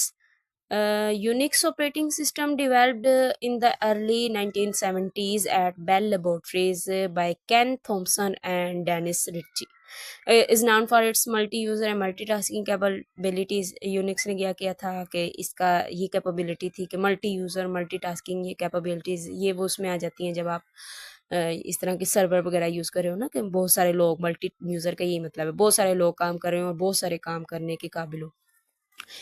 Written in C, it offers security, stability and performance, making it preferred choice for enterprise servers। ठीक है, वही बात आ गई, research institutions and mission critical environments, इस तरह के काम जो थे उनके लिए सिक्योरिटी चाहिए होती है, आपको पता है। तो उसके लिए ये ग्राफिकल यूजर फेस की इतनी जरूरत नहीं थी। एक तो वो काम भी प्रोफेशनल्स का होता है और यानी कि इस दूसरा तरह की कमांड लाइनें लाइन में वगैरह करना जो हैं जो वो है वो नजर आ ज्यादा रही हैं। सेफ है, क्योंकि आपको पता है कि उसके इससे बाद है परफॉर्मेंस जी भी हमारे अच्छी पास थी, लिनक्स। फास्टर भी था। Though Linux less develop common by on Linus personal computer, Torvalds in personal computer के लिए इतना 1991 कॉमन नहीं इज है। An open Unix source operating remains system. Vital in अच्छा, मॉडर्न ये ओपन सोर्स था। Sourcing open for its source क्या होता है एफिशिएंसी, जी? Reliability and ability to completely run free on available diverse होना। यानी प्लेटफॉर्म्स। कि आपने एक द प्रोग्राम यूनिक्स बना दिया, इंटरफेस इज ठीक शोन है, बिलो। आपने तो उसके इसका ये था कि आपने इसके जब अंदर उसको एबिलिटी नेट थी पर कि आप चढ़ा इसको दिया या प्ले स्टोर पर मतलब चढ़ा दिया, यही नेट था, पर चढ़ा यूजर दिया, मल्टी तो इसका यूजर और मतलब ये है कि मल्टीटास्किंग ओपन थी कि सोर्स का आप मतलब ये है एक ही कि सर्वर के आपने ऊपर, उसकी लेकिन आगे डायरेक्टरीज वगैरह और डाइवर्स जो सब है कुछ उसका प्लेटफॉर्म्स के ऊपर अवेलेबल कर इसके दिया दूसरे के लिए। प्रोग्राम्स को रन कर सकते हो। मुकम्मल का और मुकम्मल दूसरा इस तरह के सॉफ्टवेयर बड़े बड़े इतना जो हद तक मिशन कि वाले अगला इसको काम थे डाउनलोड वो करे भी अपने इसके ऊपर सर कंप्यूटर में अंजाम तो दिए ये जाते थे। समझे ये कि नीचे बस इसका इसका उसके भी कंप्यूटर में ये आपको हमेशा के इंटरफेस लिए दिखाया जा रहेगा। रहा है। ठीक है, तो वो अपने हिसाब से इसको यूज़ कर सकता है। बिल्कुल इसका सोर्सेज ओपन होते हैं और हर एक अपने पास इसको रख सकता है और यूज़ कर सकता है। ठीक है, ये ओपन सोर्स प्रोग्राम था, डिज़ाइन फॉर मल्टी यूज़र है, मल्टीटास्किंग एनवायरनमेंट। ठीक है, अपने लिहाज से वो अपने अंदर कंप्यूटर के अंदर इसको डाउनलोड करके फिर अपने मल्टी यूज़र्स और टास्किंग के लिए इसको अपने एनवायरनमेंट में यूज़ कर लेता था। जैसे छोटे छोटे सर्वर्स थे वो ये काम कर सकते थे। Its versatility allows it to run on wide range of devices. ठीक है, बहुत सारी डिवाइसेस इसके साथ कनेक्ट हो सकती थी। मल्टी यूज़र का ये मतलब है। फ्रॉम पीसीज टू सर्वर्स, अच्छा सर्वर्स भी आकर इसके साथ कनेक्ट हो सकते थे, पीसीज भी हो सकते थे, टू सुपर कंप्यूटर्स तक इसके हो सकते थे, एंड आईओटी सिस्टम, और जितने भी इस तरह के सिस्टम थे वो सारे इसके साथ कनेक्ट हो सकते थे। इतनी इसकी मतलब पावर थी। Known for flexibility, security and efficiency, flexible और बहुत अच्छा था। ठीक है, इसके बाद है Linux has grown into customizable platform with many distribution such as Ubuntu, Fedora and Debian. The Linux interface is shown below. इसने फिर क्या किया कि बाद में इसके और भी बहुत सारे कस्टमाइजेबल प्लेटफॉर्म जो थे उसके साथ इसकी डिस्ट्रीब्यूशन रही, जो कि ये है। और यानी कि इसका इसने भी आगे बहुत तरक्की की और ये भी बहुत अच्छा सॉफ्टवेयर माना जाता है। इसका इंटरफेस भी ग्राफिकल यूजर इंटरफेस जैसा ही है कि इसके अंदर भी आइकन और इस तरह के मेन्यूज वगैरह ये देखे सामने नजर आ रहे हैं।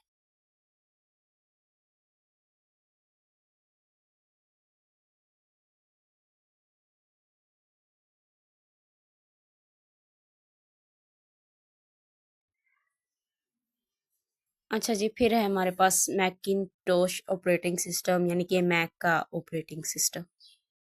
मैक ऑपरेटिंग सिस्टम क्या था? मैकिनटोश ऑपरेटिंग सिस्टम, मैकिनटोश इसकी एब्रीविएशन।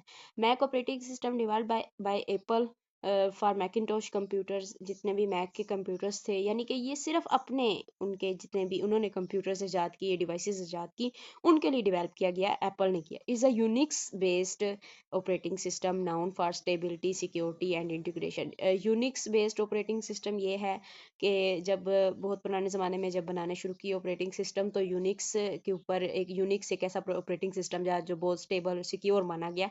तो उसी बेस के ऊपर फिर आगे इस मैक की जो कंपनी है, एप्पल की कंपनी है, इसने मैक ऑपरेटिंग सिस्टम बनाया ताकि ये भी स्टेबल रहे, सिक्योर रहे, और इंटीग्रेशन विद एप्पल्स इकोसिस्टम, यानी कि एप्पल की जो अपनी इकोसिस्टम है, अपनी डिवाइसेस है, यानी कि एप्पल का ही फ़ोन लगा लें, एप्पल की ही यानी कि जितनी प्रोडक्ट्स हैं वो सारे के लिए बहुत ज़्यादा अच्छा था। स्पेशलाइज्ड वर्जन लाइक iOS या iPad ऑपरेटिंग सिस्टम या उसके जो भी टीवी हैं उनका operating system extend its features across device, ensuring a consistent user experience. तो वो अपने फीचर्स जो है वो एक्सटेंड करते रहते हैं। रीनोड फॉर इट्स इंट्यूटिव इंटरफेस, यानी कि इसका मतलब इंटरफेस इसका भी सिंपल है। परफॉर्मेंस एंड स्लीक डिज़ाइन, यानी कि जो भी डिज़ाइनिंग वगैरह के लिए ये अच्छा इसका इंटरफेस है। Mac operating system is a preferred choice for both creative professional, जिसने भी डिज़ाइनिंग वगैरह करनी हो, तो क्रिएटिव वगैरह करनी हो, तो वो उन प्रोफेशनल्स के लिए अच्छा है, और जनरल यूज़र भी हम इसको आसानी से यूज़ कर सकते हैं। तो इसका इंटरफेस भी बहुत अच्छा है, ये इसका इंटरफेस नज़र आ रहा है। अच्छा, इसके बाद हमारे पास टॉपिक आ जाता है सिस्टम बूट प्रोसेस। वैसे तो बूटिंग प्रोसेस को हम ऊपर अच्छे से एग्जांपल से समझ आए हैं, लेकिन यहाँ पर इसको मजीद जो है डिटेल से एक्सप्लेन किया जा रहा है। बूट प्रोसेसिंग क्या होती है जी? Boot process is an operating system is the sequence, ठीक है, is an operating system is the sequence of steps a computer follows to initiate and become operation.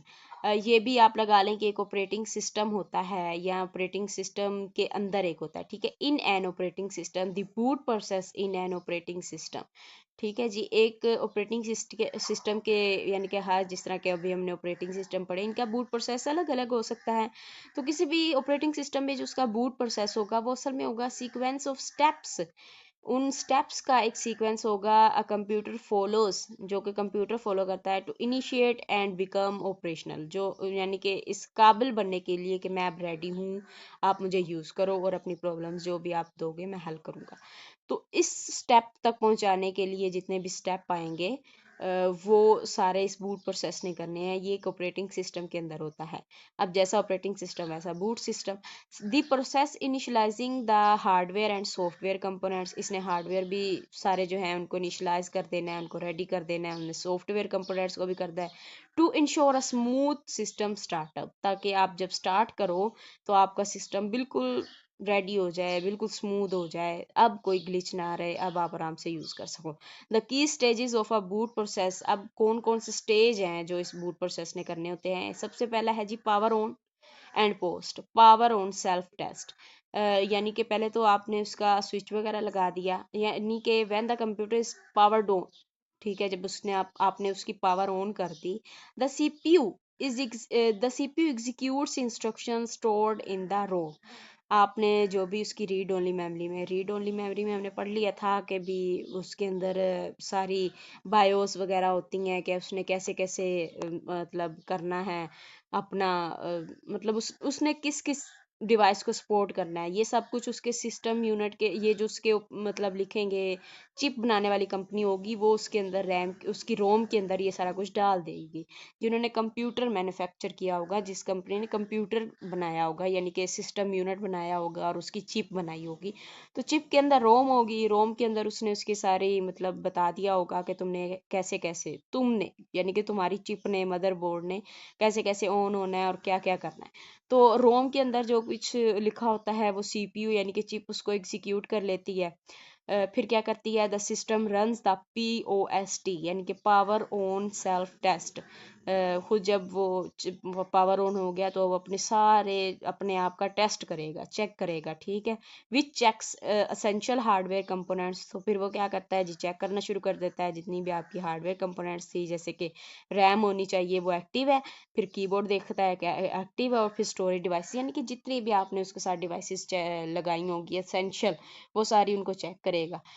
If any critical error अकर, तो इस दौरान अगर कोई एरर अकर हो जाता है यानी कि जैसे कि आपको पता नहीं चला लेकिन आपकी डिवाइस का जो है वो पोर्ट में से निकल गया स्विच, तो आप समझ रहे हो कि वो लगी हुई है लेकिन वो फिर कोई इस तरह का या कोई वैसे अंदर से एरर आ गया, द सिस्टम में डिस्प्ले एन एरर मैसेज और प्रोड्यूस बीप कोड्स, ठीक है। तो वो आपको कोई ना कोई मैसेज दे देगा या साउंड दे देगा कि आप इसको यूज़ नहीं कर पा रहे हो क्योंकि ये एरर आ रहा है। फिर उसके बाद है जी लोडिंग द बूट लोडर। अब आपने पावर ऑन कर दिया, अब उसने अपना सेल्फ टेस्ट ले लिया, इसके बाद वो क्या कर देगा, लोड कर देगा इस बूट लोडर को। बूट लोडर क्या है? आफ्टर द POST, जब उसने अपने आप को चेक कर लिया, रोम ने ऑन हो के अपने आप को चेक कर लिया, तो उसने फिर रोम ने आगे क्या किया कि उसने बूट लोडर को ऑन कर दिया। बूट लोडर क्या है? द आफ्टर द POST, पहले तो उसने अपना चेक किया, फिर उसने उसके बाद बूट लोडर को लोड कर दिया। The system load the boot loader from the bootable storage devices, ठीक है। अब उसने क्या कर दिया कि उसने लोड कर दिया बूटिंग प्रोसेस को, जो भी स्टोरेज डिवाइसेस थी बूटेबल, ठीक है, जैसे कि HSD चेक करनी है या SSD या USB चेक करनी है। The boot loader such as GURB for Linux, Linux के लिए ये बूट लोडर होगा और विंडो के लिए होगा boot manager, Windows boot manager. ये उनके नाम है या बूट लोडर है उनके। Helps load the operating system, फिर वो आगे अपने ऑपरेटिंग सिस्टम को लोड करेंगे, उसको जगाएंगे, उसके एक एक पुर्जे को सेट करके उसको हिलाएंगे और फिर उसको रेडी करेंगे। अब है कर्नल इनिशियलाइजेशन। कर्नल क्या है? The kernel is responsible for managing hardware resources and providing essential services. यानी कि बूट लोडर जो हमने अभी पढ़ा, जब वो लोड हो जाएगा, ठीक है, ऑपरेटिंग सिस्टम में लोड हो जाएगा, तो क्या होगा कि वो फिर अपने कर्नल को या अपनी मतलब जैसे कह लें कि उसने अपने इनिशियलाइजेशन करनी है, अपने अंदर जितने भी उसके प्रोग्राम थे या जितनी भी डिवाइसेस कनेक्ट थी, तो उसने इन सब को मैनेज करना है। जो कर्नल है उसका वो रिस्पॉन्सिबल है फॉर मैनेजिंग हार्डवेयर रिसोर्सेज, ठीक है, उसने सारे हार्डवेयर रिसोर्सेज चेक कर लेने और प्रोवाइडिंग एसेंशियल सर्विसेज या जितनी भी उसकी सर्विसेज हैं उसको उसने प्रोवाइड करके आराम से उसको कंप्यूटर को इस काबिल बना देना है कि अब वो यूज़ होने के काबिल हो जाए। At this stage the system initialization drivers and system processes, तो इसमें फिर सारे ड्राइवर एक्टिवेट हो जाते हैं और उसके जितने भी सिस्टम प्रोसेसेस हैं वो सारे एक्टिवेट हो जाते हैं। सिस्टम इनिशियलाइजेशन, अब जब कर्नल ने ये सारा कुछ काम कर दिया तो अब सिस्टम खुद चलना शुरू हो जाएगा, यानी कि द ऑपरेटिंग सिस्टम स्टार्ट्स। अब ऑपरेटिंग सिस्टम स्टार्ट हो जाएगा। Background services and system daemon, जैसे कि सिस्टम इन लिनक्स या Winlogon dot E X in Windows, यानी कि जो उसके खुद के ऑपरेटिंग सिस्टम है उनका बैकग्राउंड सर्विसेज शुरू हो जाएंगी, वो खुद से लोड होना शुरू हो जाएगा, उसकी जितनी भी फाइल्स हैं वो सारी लोड होनी शुरू हो जाएंगी, रीन्यू होनी शुरू हो जाएंगी, रैम के अंदर आनी शुरू हो जाएंगी और फिर आपके काबिल हो जाएंगी यूज़ के। User interface such as command line interface और graphic user interface are loaded. फिर आपका जो भी फिर इसके बाद जब आखिरी काम हो गया, आपका ऑपरेटिंग सिस्टम भी लोड हो गया, आपने ड्राइवर वगैरह उसने सारे चेक कर लिए, जब ऑपरेटिंग सिस्टम भी मुकम्मल तौर पे लोड हो जाएगा, रैम के अंदर आ जाएगा, यानी कि उसके मेमोरी में आ जाएगा, उसकी एक्टिवेशन में आ जाएगा, तो उसके बाद फिर आपके अंदर जो भी उसका इंटरफेस होगा वो नजर आना शुरू हो जाएगा, चाहे वो फिर ग्राफिकल यूजर है या कमांड लाइन है। फिर यूजर लॉगिन एंड ऑपरेशन, यानी कि the system presents a login screen. जब आप खोलते हो कंप्यूटर में तो पहले सबसे पहले लॉगिन स्क्रीन आ रही होती है ना, जिसमें आप अपना यूजर नेम और पासवर्ड डालते हो। तो फिर जब वो आ जाएगी आपके सामने, फिर वो आए मतलब यानी कि ऑपरेटिंग सिस्टम में स्टार्ट हो गया, फिर उसका इंटरफेस आ गया, तो अब आपके सामने जो है उसके बाद लॉगिन स्क्रीन आ गई, where user can enter credentials जो भी उसके आगे। फिर है वन सब, जब वो अथेंटिसाइज हो जाएगा, operating system load user specific settings and application, जो उसने खुद सेटिंग की होंगी, यानी कि जो भी उसने अपने डेस्कटॉप पे रखा होगा या जो भी उसने सामने वेलकम स्क्रीन बनाई है जिस तरह की, वो सारी उसके सामने आ जाएंगे और उसकी जितनी भी एप्लीकेशन उसने अपने सामने रखी हुई थी यानी डेस्कटॉप का जो इंटरफेस है वो खुल जाएगा। The computer is now fully operational and ready for use, ठीक है, अब ये स्टेज आ गया बूटिंग प्रोसेस के बाद कि operation now fully operational ready हो गया और आप इसको यूज कर सकते हो। दिस डायग्रामेटिक प्रेजेंटेशन, ये ठीक है जी, पावर ऑन हुई। इसके बाद बायोएस या यूईएफई, इसी की एक ना मतलब आप लगा ले मॉडर्न एक इसकी टाइप है बायोस की। बायोस है कि आम जो आपके सिस्टम यूनिट के जो होते हैं उसके साथ attach operating system inputs output system जो होते हैं वो सारे, ठीक है। इसके बाद इसने पोस्ट कर दिया इसको, यानी कि अपना सेल्फ चेक कर लिया बायोस ने, जो रोम के अंदर था, ठीक है, बायोस ने अपना आप चेक कर लिया, सेल्फ चेक कर लिया। उसके बाद उसने बूट लोडर को ऑन कर दिया, ये जो दरमियान में बूट लोडर आ रहा है, जब ये ऑन हो गया तो आगे ये डिस्क घूमने लगी, जो कि क्या है यहाँ पर बूट लोडर के देखें 3 इकसाम आ रही हैं, यहाँ पर नीचे बूट लोडर, फिर ऑपरेटिंग सिस्टम और उसका कर्नल चला, तो उसने क्या किया आगे, उसने बना दिया सिस्टम प्रोसेस को ऑन कर दिया और फिर नीचे यूजर स्पेस आ गई कि यहाँ पर अब यूजर अपना जो है वो काम कर सकता है। फिर है यूटिलिटी सॉफ्टवेयर कौन कौन से हैं उनको एक्सप्लेन किया गया है, हमने पीछे पढ़ लिए थे यूटिलिटी प्रोग्राम या यूटिलिटी सॉफ्टवेयर कौन से थे। Is design to analyze maintain and optimize computer system, आप इसको मेंटेन करो, आप उसको एनालाइज करो और ऑप्टिमाइज करो जिस तरह आप चाहते हो कंप्यूटर सिस्टम। यानी कि वो प्रोग्राम जो हमने पीछे पढ़े कि जो किसी भी तरह के कंप्यूटर के वर्क को मतलब उसके स्मूथली रन करने को, उसके ऑपरेटिंग सिस्टम को उसमें माने नहीं होते, उसमें हायल नहीं होने देते किसी चीज़ को, तो वो यूटिलिटी प्रोग्राम्स हैं। Enhancing the operating systems functionality, ठीक है जी, ऑपरेटिंग सिस्टम के फंक्शनैलिटी को इनहेंस कर देते हैं। सम यूटिलिटीज कम प्री इंस्टॉल्ड, कुछ प्री इंस्टॉल्ड होते हैं, लाइक विंडोज डिफेंडर जिसने खुद विंडो का डिफेंड करना है, and disk cleanup, while other such as antivirus या बैकअप वाले या file management tools are installed separately, इनको बाद में फिर जो है वो इंस्टॉल कर लिया जाता है। By managing resources improving performance and strengthening security, utility software helps users keep their system efficient and reliable, तो इनका यही काम है कि बस आपके सिस्टम को जो है एफिशिएंट रखेंगे, रिलायबल रखेंगे। इनमें से कुछ हैं जी डिस्क मैनेजमेंट यूटिलिटीज, कुछ जो डिस्क मैनेज करने के काम आने वाली हैं। Disk management tools are utility software that organize and manage data on storage devices through functions like partitioning या फॉर्मेटिंग या चेकिंग डिस्क हेल्थ, तो ये हार्ड डिस्क की बात हो रही है, या एसएसडी या हार्ड डिस्क जो भी उसके अंदर लगी होगी जिसमें आपका परमानेंटली स्टोर होगा डाटा, तो उसको जो है ये पार्शनिंग कर सकते हैं, उसकी फॉर्मेटिंग कर सकते हैं, उसकी मतलब कोई भी हेल्थ है उसको चेक कर सकते हैं कि कोई उसमें एरर तो नहीं है, कोई ऐसी फाइल तो नहीं है जिसमें वायरस हो या उसका मतलब क्या हाल है, ठीक है। कॉमन टाइप्स इंक्लूड जो है वो desk checker, cleaner and analyser, each helping maintain system efficiency. some essential functions that these tools platforms performs are as follows। अब इनके कुछ जो हैं वो ये टूल्स हैं। एक तो होगा जी डिस्क क्लीनअप, ये डिस्क मैनेजमेंट के टूल्स हैं, ये जो नीचे नजर आ रहे हैं, ठीक है। अब है डिस्क क्लीनअप, इसको क्लीन करना। It removes temporary and unnecessary files for free up space, इससे आपको स्पेस मिलती रहेगी। आपका जैसे कोई फाइल है वो डबल ट्रिपल आपने दोबारा दोबारा सेव कर लिया है, या एक ही है फाइल, उसको बस आपने मतलब किसी और तरीके से या किसी और जगह पे सेव किया हुआ है, तो इस तरह की चीजें जो है अननेसेसरी उनको करता रहेगा। रिड्यूस क्लटर, यही बात है कि भी जमा नहीं होने देगा। एंड इनहेंस प्राइवेसी, ठीक है, आपको कहेगा कि आप उसके ऊपर जो है वो लगा सकते हो कोई भी पासवर्ड वगैरह, तो प्राइवेसी जो है इसके साथ अच्छी हो जाएगी। ये इसका इंटरफेस है। फिर उसके बाद है disk defragmentation. It recognizes files by sorting them in contiguous memory location for better efficiency, के जिस तरह आप सेव करते बनाते जाओ उस तरह आप सेव करते जाओ, तो फिर इस लिहाज से वो जो है उसको अपने अंदर सेव करता है, उसके टाइम के लिहाज से, उसकी डेट के लिहाज से। ये इसकी इलस्ट्रेशन बनी हुई है। डिस्क पार्शनिंग, इसमें आप उसके पोर्शंस कर सकते हो। This tool divide the disk into multiple regions allowing each region to be manage separately for performed improved efficiency, ठीक है। जैसे कि आपने देखा भी होगा कि एक सी डिस्क बनी होती है, ड्राइव सी बनी होती है, ड्राइव ई एफ, तो वो उसकी पार्शनिंग हुई होती है कि आप उसके अंदर फिर अपने हिसाब से अलग अलग डाटा रख सकते हो। सी में असल ऑपरेटिंग सिस्टम होता है। अच्छा, सिक्योरिटी यूटिलिटीज कौन कौन सी हैं जी? सिक्योरिटी यूटिलिटीज वो हैं जो असेंशियल हैं software that helps protect a computer system from cyber threats, unauthorized access, जैसे कोई हैक वगैरह कर ले, और डाटा लॉस, ठीक है। These utilities enhance system security by preventing malware infections, securing network connections and safeguarding sensitive data. Some key types of security utilities in an operating system कौन कौन सी हो सकती हैं जी? एंटीवायरस सॉफ्टवेयर, सबसे पहले तो वायरस का ही खतरा आएगा। आपको किसी ने फाइल शेयर कर दिया है, या आपने कोई फाइल इंटरनेट से डाउनलोड कर लिया है, या कोई यूएसबी वगैरह लगा लिया आपने जिसमें वायरस था, ठीक है, ज्यादातर फाइल्स में होता है वायरस, तो आपने कुछ इस तरह का किया है जिससे वायरस आ गया, तो एंटीवायरस सॉफ्टवेयर होना चाहिए जो यूटिलिटी सॉफ्टवेयर है और आपके इस खतरे को खत्म कर देगा। Antivirus software is security utility design to detect and remove malicious program such as viruses, या वॉर्म्स आ जाते हैं, या ट्रोजन्स आ जाते हैं और कंप्यूटर सिस्टम। पॉपुलर इसके एग्जांपल इंक्लूड हैं जी, ये फिर आगे आगे इनके अलग अलग टाइप हैं, हर एक अपने हिसाब से करता होता है एंटीवायरस। उसके बाद है backup and recovery software. Backup and recovery software enable user to create copies of their data and restore them in case of data loss and system failure. फर्ज कर लें कि आपने डिस्क पार्टनिंग कर दी है, उसकी पार्शनिंग कर दिया, और एक पार्शन में आपने जो है वो क्या कर दिया है कि उसके सारा जो अपना आपका ज़रूरी डाटा है उसकी आपने कॉपीज़ बना के वहाँ पर रख दी हैं, ठीक है? उनको वहाँ पर मतलब उनको वहाँ पर डुप्लिकेट रख दिया। तो अब ये है कि जब आपकी अगर कभी विंडो उड़ जाती है, या आप खुद उसको फॉर्मेट कर देते हो किसी चीज़ को, तो फिर वो आपकी तब भी वो बैकअप रहेगा, या वैसे भी क्लाउड बैकअप वगैरह यूज़ हो रहे होते हैं। तो ये रिकवरी के लिए बहुत ज़रूरी होता है कि जब आपका डाटा लॉस हो जाए या वैसे कोई हैक वगैरह हो जाए तो आप डाटा रिकवर कर सको।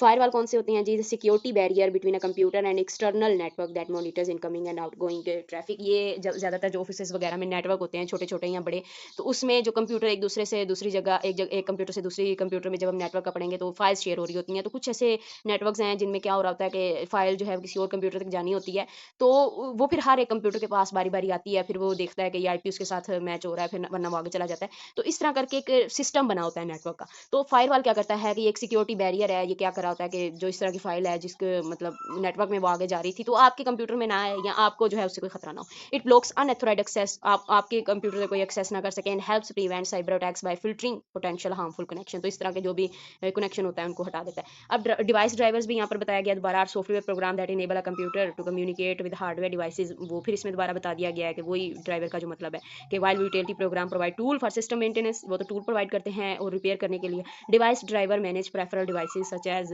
Keyboard, mouse, printer, scanner and digital cameras.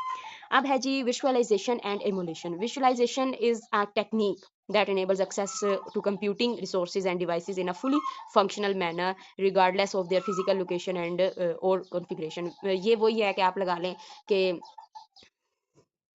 हम जिस तरह एक ऐसे इन्वायरमेंट में हों कि जहाँ पे मतलब ऐसा माहौल पैदा कर देना कि सब कुछ हो भी, यानी कि नज़र भी आए, लेकिन महसूस भी हो, और लेकिन वो हो नहीं, ठीक है। तो एक इस तरह के माहौल को बना देना, ठीक है। Virtual environment, it creates a virtual environment, ठीक है जी। ये एक वर्चुअल एनवायरनमेंट बना देता है जो कि अलाउ करता है यूजर को to run system such as virtual window XP machine, यानी कि कुछ एक इस तरह की सिस्टम बना देता है, इन्वायरमेंट बना देता है कि वो चीज़ होती भी नहीं है और आपको महसूस भी हो रही होती है, नज़र भी आ रही होती है। तो बहुत सारे ऐसे साइंसेज हैं, बहुत सारी ऐसी मतलब फील्ड्स हैं जहाँ पर वर्चुअल जो है वो पढ़ाया भी जाता है और इस तरह के काम करवाए जाते हैं, या इस तरह की टेस्ट लिए जाते हैं अक्सर, कि उसमें इस तरह की सिचुएशन बना दी जाती है कि सिचुएशन असल में भी नहीं होती और सिर्फ उनके टेस्ट लेने के लिए वो सिचुएशन वहाँ पर रख दी जाती है और ऐसे लग रहा होता है कि सब कुछ असल में हो रहा है। तो विंडोज एक्सपी मशीन जो है वो इस तरह उसका ये फीचर है कि उसमें विजुअलाइजेशन का जो है वो टेक्निक यूज करके आप उसको इस्तेमाल कर सकते हैं। By transferring traditional computing visualization enhance scalability, improves operational efficiency and increases workability, workload mobility. तो आप इससे क्या होता है कि यही होता है कि मतलब कुछ असल नुकसान भी नहीं होता, लेकिन इतना कॉन्फिडेंस आ जाता है, इतना अच्छा हो जाता है इंसान कि इसको काम मतलब फिर मुश्किल नहीं लगता अगली दफ़ा। अब इमोल्यूशन एक और टेक्निक है, वो क्या है जी, in which virtual machines replicate complete hardware functionality through software, ठीक है। ये इसका मतलब इस तरह लें कि ये रेप्लिका बना देती है, रेप्लिकेट कर देती है, रेप्लिका बना देती है। यानी कि आप देखें कि एक ऐसी टेक्निक जिसमें आप किसी भी मशीन का, वर्चुअल मशीन का रेप्लिका बना लो। Complete hardware functionality through software, यानी कि उसकी सारी हार्डवेयर फंक्शनैलिटीज़ को लेकिन सॉफ्टवेयर के ज़रिए रेप्लिका बना लो, यानी कि उसको कॉपी कर लो उसका behaviour. Many virtualization method has been developed from or influenced by emulation, यानी कि जो भी आपके यानी कि आपके विजुअलाइजेशन मेथड, इसको आप इस तरह समझें कि विजुअलाइजेशन ये है कि आप इसको बना लें, किसी माहौल को बना लें जो कि वैसा नहीं है, ठीक है, बिल्कुल उसको एक नए सिरे से बना लें। यानी कि जैसे किसी पायलट को सिखाया जा रहा है, तो अब असल जहाज़ तो उसको पहली दफ़ा नहीं उड़ाने के लिए दिया जाएगा, तो उससे वर्चुअलाइजेशन के ज़रिए टेस्ट ले लिया जाएगा, एक अलग सिचुएशन बना दी जाएगी जिसमें उसको जो है वो मतलब जहाज़ उड़ाने के लिए दे दिया जाएगा। अब उसको ये लग रहा है कि मैं असल प्लेन उड़ा रहा हूँ हवा में, लेकिन वो असल में सारी वर्चुअलाइजेशन होगी। तो इमुलेशन क्या होगी कि इमुलेशन उस तरह का बिहेव करने लग जाता है जिस तरह आपका मतलब, अब देखें हार्डवेयर क्या है, आपका एक पंखा, आपका जो जहाज था वो एक पूरा हार्डवेयर था ना, इतना बड़ा, लेकिन सॉफ्टवेयर के जरिए उसको इस तरह बना दिया जाता है उस माहौल को कि लगता है कि ये जहाज का ही रेप्लिका है, ये बिल्कुल जहाज ही खड़ा है, ठीक है। तो उन चीज़ों का इस तरह बिहेवियर बना दिया जाना, या किसी और चीज़ का बिहेवियर बना दिया जाना, किसी सॉफ्टवेयर का बना लो सॉफ्टवेयर ही, और या किसी हार्डवेयर का सॉफ्टवेयर बना लो, कि लगे ही ना कि ये असल क्या है और नकल क्या है। तो इमुलेशन होता है थोड़ा सा कॉपी वगैरह करना, और वर्चुअलाइजेशन है कि बिल्कुल नए सिरे से बना लेना। Many virtualization method has been developed from or influenced by emulation, तो फिर जब इमुलेशन बना ली जाती है, पहले किसी चीज़ की रेप्लिका बना लिया जाता है, फिर उस रेप्लिका से आगे वर्चुअलाइजेशन बनाई जाती है, ठीक है। अब बात समझ आ गई है? पहले इमुलेशन बना ली जाती है किसी चीज़ की, उससे फिर आगे उसको वर्चुअलाइज कर दिया जाता है कि इस तरह लगने लग जाए कि तो जिंदा जावेद एक माहौल है, हालांकि ऐसा कुछ भी नहीं होता। This approach is useful for designing software, ये उन सॉफ्टवेयर को डिजाइन करने के लिए यूज हो जाते हैं जो कि कंपैटिबल होते हैं विद डिफरेंट सिस्टम, ठीक है, ताकि उनको किसी किसी हर तरह के सिस्टम में चला लिया जाए, उनको पहले ही चलाकर देख लिया जाता है कि ये काम करेंगे या नहीं। Emulation enables user to run older application, access legacy data और operate outdated system and modern platform. इस तरह ये है कि आप मॉडर्न प्लेटफॉर्म भी बना लो, तो आप इसका रेप्लिका बना लो। जो पीछे चल रहे थे आपकी एप्लीकेशंस, जो आपका ऐसा डाटा था जो बहुत पुराना था, ठीक है, किसी और सॉफ्टवेयर में पड़ा था, सॉरी कंप्यूटर में पड़ा था, या किसी पुराने ऑपरेटिंग सिस्टम का काम कर रहा था, जो कि अब आजकल कंपनीज नहीं बना रही, इस तरह की बातें हो जाती हैं ना। आज उस तरह की चीज़ें नहीं बना रही कोई कंपनी, ऑपरेटिंग सिस्टम नहीं बना रही, या वो सॉफ्टवेयर अब मार्केट में अवेलेबल नहीं है, बैन हो गया है, तो उसका डाटा आप दोबारा जो है वो मॉडर्न प्लेटफॉर्म पे चला लो, उसकी एमुलेशन बना लो, ठीक है, ओल्डर एप्लीकेशन चला लो, फिर उसका मतलब ऐसा कोई डाटा जो आपको पुराना चाहिए था वो चला लो, या आउटडेटेड सिस्टम चला लो, ठीक है ना। तो इसका मतलब ये है कि बस एक उसी की तरह का रेप्लिका बना देगा कि वो चीज़ भी नहीं होगी और उससे मुख्तलिफ भी नहीं होगी, ठीक है। और विजुअलाइजेशन का तो आपको समझ आ गया है कि वो बिल्कुल एक ऐसा माहौल होगा कि जिसमें इस तरह ही लगेगा कि ये तो आजकल आ भी रहा है ना, वो गेम्स वगैरह जो 3D आ रही हैं कि वो आंखों के ऊपर लगा रहे होते हैं, अब वो खड़े तो एक कमरे में होते हैं, लेकिन उनको ये लग रहा होता है कि वो आगे गेम्स में पता नहीं कहाँ कहाँ किस दुनिया में निकले हुए हैं। तो ये इन टेक्निक का मतलब है जो कि यहाँ पर इन्होंने बता दिया। अच्छा, इसके बाद ये चैप्टर भी पूरा हो गया हमारा। अब तीसरा हमारा चैप्टर इंशाल्लाह आ जाएगा, application software and productivity tools. इसके ऊपर पूरा एक यूनिट आ जाएगा हमारा अगला, जो कि हम इंशाल्लाह अगले वीडियो में कवर करेंगे। इसके अलावा अगर आपको किसी चीज़ की समझ नहीं आई, इसमें से किसी चीज़ की समझ नहीं आई, तो आप मुझे कमेंट करके बता सकते हैं। जज़ाकल्लाह खैर।